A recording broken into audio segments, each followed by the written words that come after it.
सांपों की जीभ क्यों दो भागों में कटी हुई होती है? जान लीजिए ये गहरा रहस्य। सांपों को देखते ही अक्सर लोगों की सिट्टी पिट्टी गुम हो जाती है।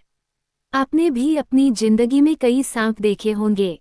आपको जानकर हैरानी होगी कि दुनिया भर में सांपों की 250030000 के करीब प्रजातियां पाई जाती हैं। हालांकि इनमें से कुछ ही सांप जहरीले होते हैं और कुछ तो ऐसे भी होते हैं जो पल भर में किसी को भी मौत की नींद सुला सकते हैं। दरअसल सांप के मुंह में विष की थैली होती है, जिससे जुड़े दांत तेज और खोखले होते हैं। ऐसे में वो जब भी किसी को काटते हैं तो उनका विष उस व्यक्ति के शरीर में प्रवेश कर जाता है। क्या आपने कभी इस बात पर ध्यान दिया है कि सांपों की जीभ आगे से दो हिस्सों में क्यों बंटी हुई होती है? इसके पीछे एक पौराणिक कहानी बताई जाती है जो हैरान कर देती है। सांपों की जीभ दो भागों में कटी हुई होने के पीछे एक गहरा रहस्य छुपा हुआ है, जिसका उल्लेख महाभारत में मिलता है। महर्षि वेदव्यास द्वारा लिखी गई महाभारत में सांपों की जीभ से जुड़ी एक बहुत ही रोचक कथा है। महाभारत के अनुसार महर्षि कश्यप की 13 पत्नियां थीं। इनमें से कद्रु भी एक थी। सभी नाग कद्रु की ही संतान हैं। वहीं महर्षि कश्यप की एक अन्य पत्नी का नाम विंता था, जिनके पुत्र पक्षीराज गरुड़ हैं। एक बार महर्षि कश्यप की दोनों पत्नियों कद्रु और विंता ने एक सफेद घोड़ा देखा। उसे देखकर कद्रु ने कहा कि इस घोड़े की पूंछ काली है और विंता ने कहा कि नहीं, सफेद है। इस बात पर दोनों में शर्त लग गई। तब कद्रु ने अपने नागपुत्रों से कहा कि वो अपना आकार छोटा करके घोड़े की पूंछ से लिपट जाएं, ताकि घोड़े की पूंछ काली नजर आए और वह शर्त जीत जाएं। उस समय कुछ नागपुत्रों ने ऐसा करने से मना कर दिया। तब कद्रु ने अपने पुत्रों को ही शाप दे दिया कि तुम राजा जन्मेजय के यज्ञ में भस्म हो जाओगे। शाप की बात सुनकर सभी नागपुत्र अपनी माता के कहेनुसार उस सफेद घोड़े की पूंछ से लिपट गए, जिससे उस घोड़े की पूंछ काली दिखाई देने लगी। शर्त हारने के कारण विंता कद्रु की दासी बन गईं। जब विंता के पुत्र गरुड़ को ये बात पता चली कि उनकी मां दासी बन गई है तो उन्होंने कद्रु और उनके नागपुत्रों से पूछा कि तुम्हें मैं ऐसी कौन सी वस्तु लाकर दूं, जिससे कि मेरी माता तुम्हारे दासत्व से मुक्त हो जाएं। तब नागपुत्रों ने कहा कि तुम हमें स्वर्ग से अमृत लाकर दोगे तो तुम्हारी माता हमारी माता के दासत्व से मुक्त हो जाएंगी। नागपुत्रों के कहेनुसार गरुड़ स्वर्ग से अमृत कलश ले आए और उसे कुशा, एक प्रकार की धारदार घास पर रख दिया।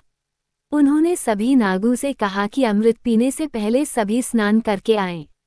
गरुड़ के कहने पर सभी नाग स्नान करने चले गए, लेकिन इसी बीच देवराज इंद्र वहां आ गए और अमृत कलश लेकर पुनः स्वर्ग चले गए। जब सभी नाग स्नान करके आए तो उन्होंने देखा कि कुशा पर अमृत कलश नहीं है। इसके बाद सांपों ने उस घास को ही चाटना शुरू कर दिया जिस पर अमृत कलश रखा था। उन्हें लगा कि इस जगह पर अमृत का थोड़ा अंश जरूर गिरा होगा। ऐसा करने से उन्हें अमृत की प्राप्ति तो नहीं हुई, लेकिन घास की वजह ही उनकी जीभ के दो टुकड़े हो गए। सांप की जीभ दो नोक वाली ही क्यों होती है? जानिए खासियत। सांप की जीभ को वोमेरोनेसल अंग कहा जाता था, जिसके पता साल 1900 के बाद चला था। यह अंग जमीन पर रेंगकर या लगभग रेंगकर चलने वाले जीवों में पाया जाता है। यह अंग सांप की नाक के चेम्बर के नीचे होता है। जब ये हवा में निकालकर अपनी जेब लहराता है तो बाहर की गंध के कण जीभ पर चिपक जाते हैं और सांप को पता चल जाता है कि आगे क्या है या क्या हो सकता है। जीभ पर वोमेरोनेजल अंग से निकलने वाले कण होते हैं जो गंध को पहचानने की क्षमता रखते हैं। गंध को महसूस करने के बाद ये कण जब सांप के मुंह में जाते हैं तो सांप के दिमाग में ये संदेश पहुंच जाता है कि आगे आगे खतरा है या खाने लायक कोई जीव। सांप जब हवा में अपनी जीभ लहराता है तो वह इसके दोनों सिरों को काफी दूर तक अलग रख कर लहराते हैं, जिससे कि ज्यादा बड़े क्षेत्र और दिशा से गंध को पहचान सकें। सांपों की जीभ अलग अलग रंग की हो सकती है। कुछ सांपों की जीभ क्रीम, नीली या लाल होती हैं, जबकि कुछ में इनमें से दो रंगों का मिश्रण होता है।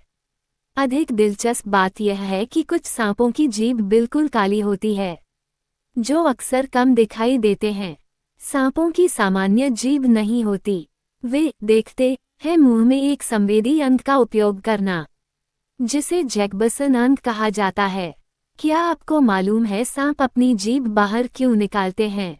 सांप सबसे जहरीले जीवों में से एक हैं, लेकिन अगर वे अपनी जीभ बाहर निकाल ले तो और भी खतरनाक लगते हैं।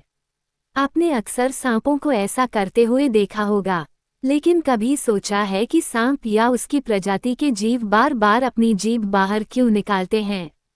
आइए जानते हैं इसके पीछे का साइंस।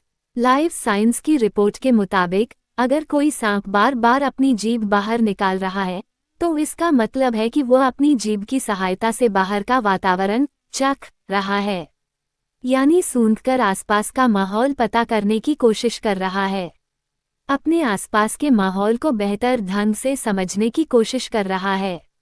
सांपों की सुनने और देखने की क्षमता काफी कमजोर होती है। उन्हें कोई आवाज बहुत अच्छे सुनाई नहीं देती। संपेरा जब सांप के आगे बीन बजाता है तब उसे देखकर ही वो उस पर झपटता है, लेकिन उनमें गंध सूंघने की क्षमता जबरदस्त होती है। अपने आसपास के शिकारियों का पता लगाने के लिए सांप जीभ का इस्तेमाल करते हैं, इसी से उनकी गंध सूंघ लेते हैं। जब एक सांप अपनी जीभ हिलाता है तो वह हवा में तैरते छोटे छोटे नमी के कणों में मौजूद गंधों को इक कर लेता है। इसके बाद वह जीभ को जैकबसन नामक एक अंग में डालता है जो सांप के मुंह के ऊपरी हिस्से में होता है। कांटेदार जीभ के कांटे जैकबसन के 2 छिद्रों में पूरी तरह से फिट हो जाते हैं। जीभ जैसे ही इन कणों को इस अंग में डालती है वहां मौजूद कुछ केमिकल इनके अणुओं से जुड़ जाते हैं। ये रिसेप्टर्स सांप के मस्तिष्क को संदेश भेजकर बताते हैं कि गंध चूहे की है या फिर किसी अन्य जीव की।